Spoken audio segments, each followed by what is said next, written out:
All right, guys, when I started this channel, I said I'd only talk about TV and movies, but I'm kind of fascinated by this OceanGate story, and since it's kind of connected to Titanic and that's a movie, I'm going to use that as a loophole to talk about it on this channel.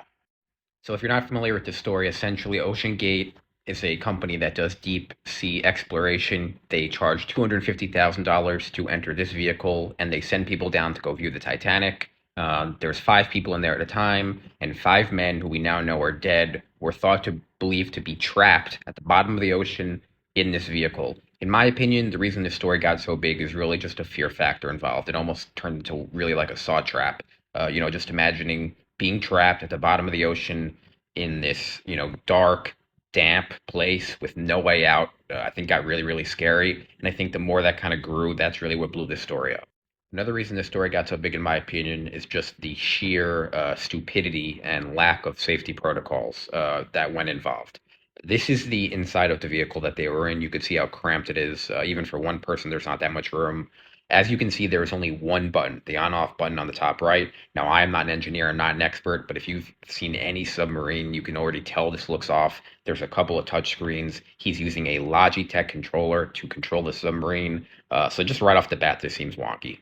If you have played even a little bit of video games in your life, you know Logitech controllers are complete crap. It makes absolutely no sense that they use this. I wouldn't even buy this controller to play Madden or COD, let alone operating a submarine. It is wild that no one in the company, I don't know if they were fired, but no one in the company was smart enough to say, hey, maybe we should use an Xbox controller, or maybe we should build our own controller, but definitely not use a shitty Logitech controller. So I don't know what the fuck that was. Another reason this story kind of blew up is the obvious connections to the movies, but not only to the movies, but the real life Titanic explorations. James Cameron, the director of the movie, if you're unaware, is one of the world's leading authorities and experts on deep sea exploration, particularly deep sea diving. He went to the deepest part of the ocean, the Mariana Trench, which I believe is about 11,000 meters into the earth. He went in this submarine in 2012, I believe. So he pretty much did the same exact thing. He actually did a even more difficult mission than these guys did. And he was not consulted on. They didn't use any of his technology. They tried to do it on their own and make cuts. So this just adds insult to injury and really just makes the whole thing a lot worse. With all that being said, I think the reaction and kind of the memes is a little bit weird. Obviously, these guys are wealthy and they kind of had a lot of money to spend and they spent it the wrong way.